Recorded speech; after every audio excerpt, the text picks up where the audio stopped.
un sujet un peu, on va dire, qui peut être d'actualité, qui est à croiser entre l'OSINT et l'OBSEC, à savoir, l'empreinte numérique. Très rapidement, qui, suis-je? Alors du coup, donc je suis un ancien de l'NCBS, promo 2019. Je suis actuellement, pentester, consultant SSI, enfin tout ça quoi, sur Rennes en France, et je suis intéressé par les domaines plutôt offensifs, et tout ce qui est lié, on va dire, à l'OSINT. Donc voilà, vous me trouvez sur Twitter, sur Discord, vous avez les liens et je tiens également un blog ainsi une cheat sheet que j'essaye d'agrémenter, assez régulièrement, vous trouverez tout un tas de choses dessus. Alors concrètement, de quoi on parle? On va parler donc d'OSINT, donc renseignements en source ouverte. Concrètement, c'est tout ce qui va être, des informations publiques ou semi-publiques sur internet. Heu, on va très rapidement aborder aussi les termes, OPSEC, donc Operation Security. Concrètement, ça va être tout ce qui va être, qui va permettre d'identifier le risque, et les informations à propos, en fait, si justement ces informations sont collectées par une tierce partie. Généralement, c'est utilisé dans le domaine militaire, donc généralement, ça va être des parties qui vont être qualifiées d'ennemis, mais dans notre cas, pas forcément. Et concrètement, le fingerprinting, donc l'empreinte numérique en français, ça va être en fait toutes les données qui vont être sur internet, qui vont permettre de mener, soit votre identité réelle ou à minima de donner des informations, à votre sujet en fait. Donc concrètement, ça va être en fait sa présence en ligne. Pourquoi, essayer de réaliser en fait ce fingerprinting et en fait à quoi ça va nous servir? Premièrement, ça va en fait permettre de, comment dire? De contrôler ou du moins d'essayer de contrôler ce qui est public sur internet à propos de vous et surtout de choisir ce que vous souhaitez, mettre publiquement. Derrière, ça va aussi permettre d'éviter certains leaks de données, ça va permettre de nettoyer aussi certaines données qui peuvent être assez anciennes à votre sujet. Je sais pas, ça peut être des vieux trucs postés, il y a 5 6 ans sur Facebook, ce genre de choses qui pourraient en fait, soit être utilisées contre vous, soit simplement en fait par acquis de conscience, que vous souhaitez supprimer. Heu, Ça va également permettre dans certains cas, d'être le moins possible, traqué ou en tout cas, de rendre cette tâche beaucoup plus difficile pour, que ce soit des personnes, des services, je sais pas, tout dépend de votre vie. Mais en gros de limiter sa présence en ligne et d'une manière générale ça permet de vous protéger en fait. Comment faire ça? Alors déjà petit disclaimer, ce que vous verrez en bas de la slide, je suis loin d'être expert sur le sujet. Je vais juste donner simplement en fait quelques tips pour ça que vous pouvez en fait appliquer à votre, dans la vie de tous les jours.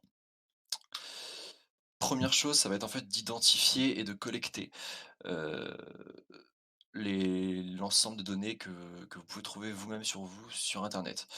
Ça va commencer notamment par vos comptes en ligne. En fait, les comptes, utilisateurs que vous pouvez avoir sur, tout un tas de services. L'idée, ça va être d'énumérer ces comptes dans un premier temps et de les noter. Noter tout ce que vous pouvez, je sais pas, vos comptes, j'en sais rien, Amazon, Fnac, Effet Android, enfin tout ça, vous le notez. Derrière, un biais aussi intéressant, ça va être, les adresses email, notamment les anciennes adresses email qu'on a tous, je pense, des vieilles adresses dont vous serviez au collège, qui ont peut-être pas été supprimées, qui sont toujours accessibles. Ça peut être super intéressant pour, récupérer des anciens comptes que vous auriez oubliés, notamment parmi les 2000 emails que vous avez dans votre boîte de réception. Donc voilà, l'idée, ça va être de récupérer un maximum d'informations à ce sujet-là.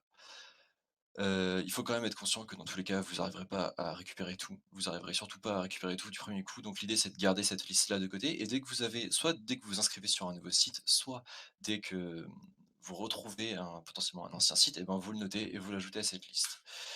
Derrière, ça va nous donner en fait, ce type de liste, par exemple. Donc là, j'ai pris juste un exemple, tout con que j'ai fait récemment. Vous voyez, en fait, j'ai simplement listé, en fait, les services, potentiels sur lesquels je suis. Je donne quelques exemples, mais voilà. Je suppose que tout le monde a plus ou moins ces comptes-là également. Deuxième étape, ça va être, en fait, de vérifier les informations, disponibles sur chacun de ces comptes.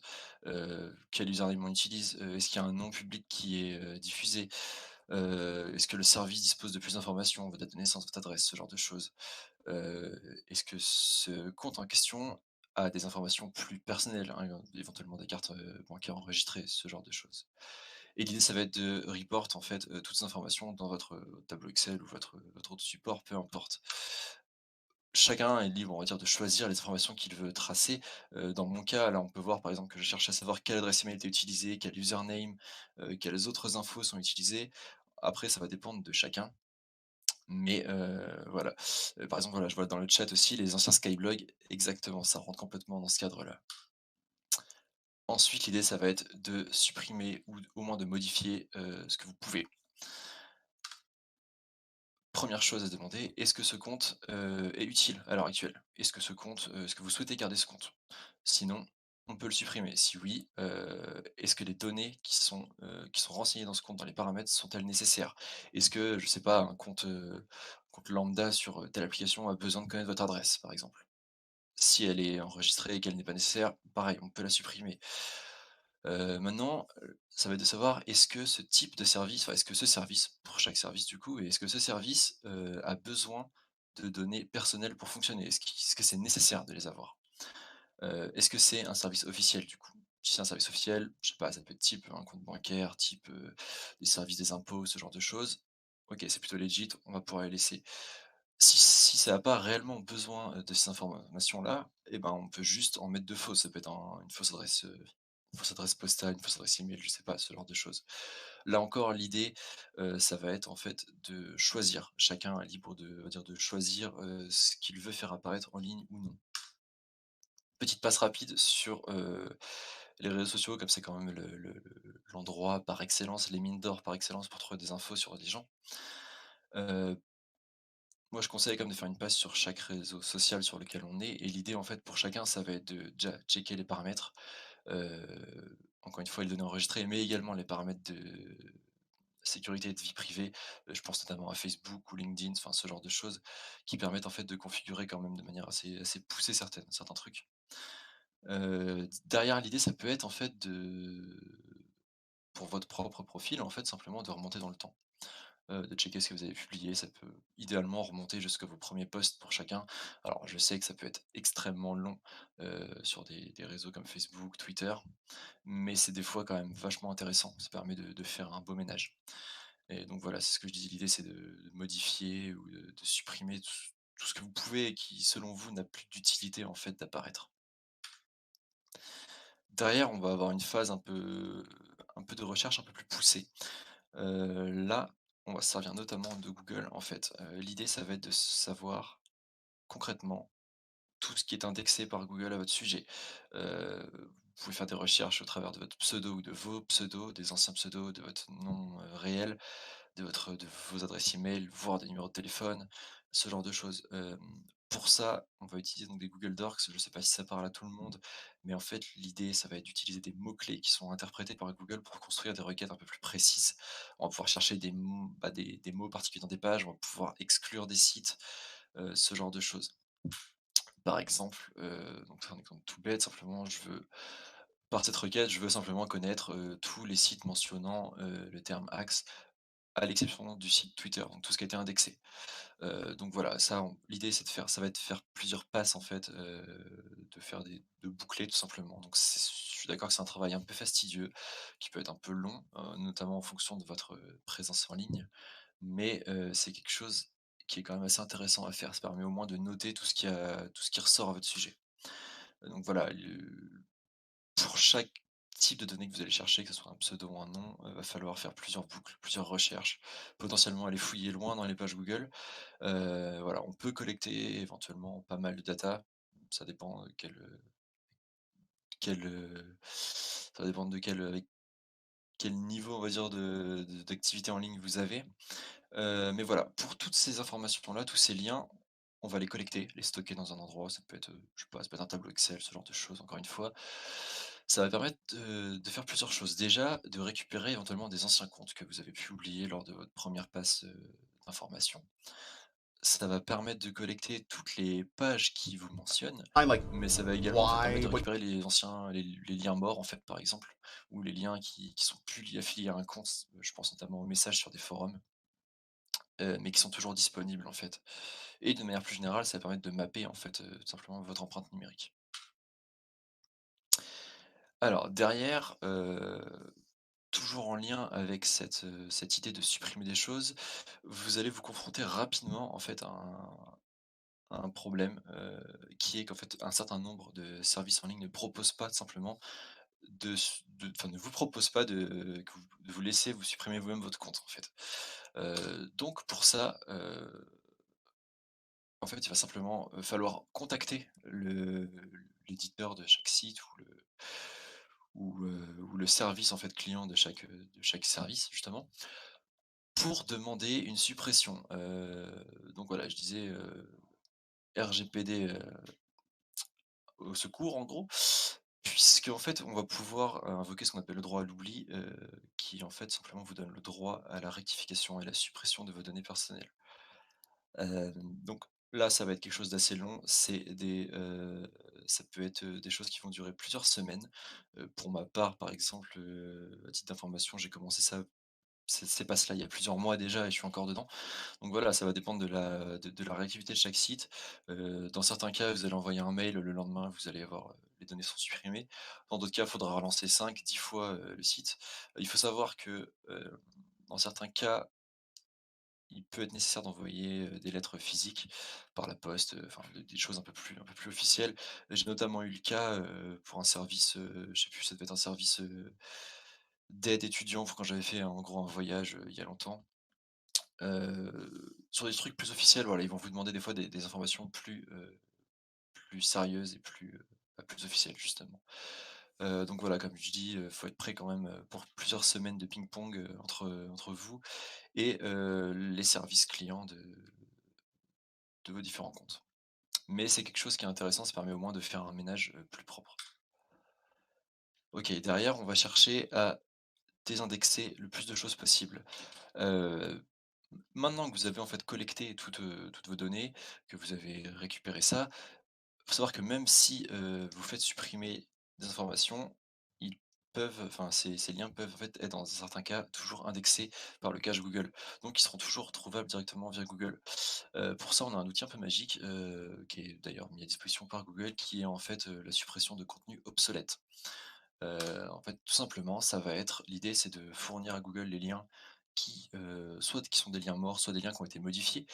Par exemple, ça peut être des messages sur des forums où, les pseudos ont été retirés suite à une suppression de compte, mais, les messages étant toujours là, ils apparaîtront toujours dans les requêtes Google, dans les résultats Google. Donc l'idée, c'est si ces pages ont été modifiées ou ces pages ne sont plus disponibles, vous pouvez demander et forcer en fait la désindexation de ces résultats. Donc voilà. Petit bonus, au niveau des images, parce que quand même faut savoir que les images notamment en fait de votre tête sont quand même quelque chose d'assez intéressant et qui peuvent être utilisées, de manière assez malveillante. Donc c'est quand même intéressant de savoir où sa tête apparaît sur internet. Hem Et il y a un petit outil qui s'appelle Fox, qui est quand même pas mal, qui est un outil qui a été développé, je crois, par des étudiants, américains, sur un projet de recherche, en fait, qui permet d'ajouter du bruit, dans les images, dans les fichiers au niveau des fichiers directement, sans altérer, on va dire, la qualité de l'image ou le rendu visuel, mais en fait, qui va simplement permettre de brouiller les pistes, si les fichiers sont utilisés à des fins de machine learning ou ce genre de choses. Donc voilà, ça peut être intéressant de mettre ça en place sur les images qui sont, accessibles sur nous. Et maintenant que vous avez fait tout ça, qu'est-ce qu'on peut faire pour la suite? L'idée, donc il y a plusieurs choses qui vont être possibles. On peut aller plus loin en essayant, d'apprendre par exemple et de se renseigner sur comment le tracking fonctionne sur internet. Hem, on peut pour ça, par exemple, mettre en place des stratégies où on va partitionner, ses recherches en ligne, en fait, son comportement en ligne. Ça peut être notamment par l'utilisation de profils, qui vont en fait simplement empêcher le partage d'informations comme, des cookies ou ce genre de choses, d'un site à l'autre. Ça peut être de manière un peu plus drastique en fait, tout simplement de setup des navigateurs internet différents selon vos usages.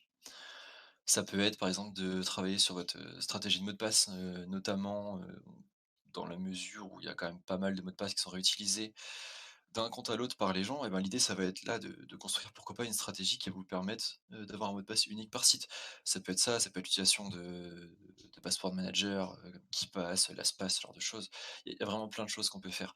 On peut également utiliser du watermarking sur des documents, officiels.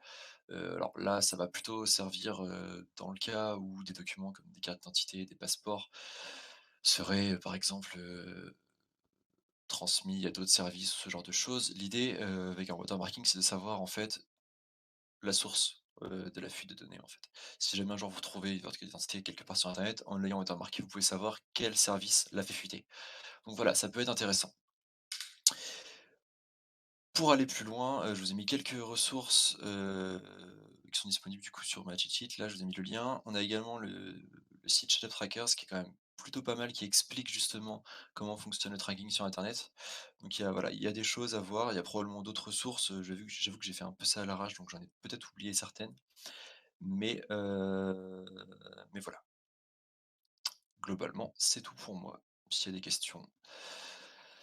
Je vois juste dans le chat, tu utilises quoi comme tool pour du watermarking? Alors j'ai pas d'idée j'ai pas de comment dire? De référence, là directement. Je crois que justement sur le site, je dois avoir quelque chose à ce niveau-là. Attends, bouge pas. En fait, il y a probablement des outils, très, comment dire? Assez poussés sur le sujet. J'avais vu un truc qui était quand même pas mal, qui servait juste en fait directement en fait avec l'outil Convert directement de Linux en fait, qui permettait en fait d'ajouter, des caractères en fait directement sur l'image. Donc c'est pas forcément la chose la plus poussée, ni même la plus, comment dire? La plus, optimale. Néanmoins, ça permet, on va dire, c'est accessible à tout le monde. J'avais notamment vu passer des tweets à ce sujet-là où en gros les mecs expliquaient comment, simplement, bah, en fait, faire du marquage. Donc après ça reste du marquage très simple, qui est encore une fois probablement pas optimal, qui peut être retiré sûrement, mais l'idée c'est pas de se protéger contre les acteurs, on va dire, les plus puissants, ça va être simplement d'ajouter au moins une petite couche, de sécurité sur le sujet.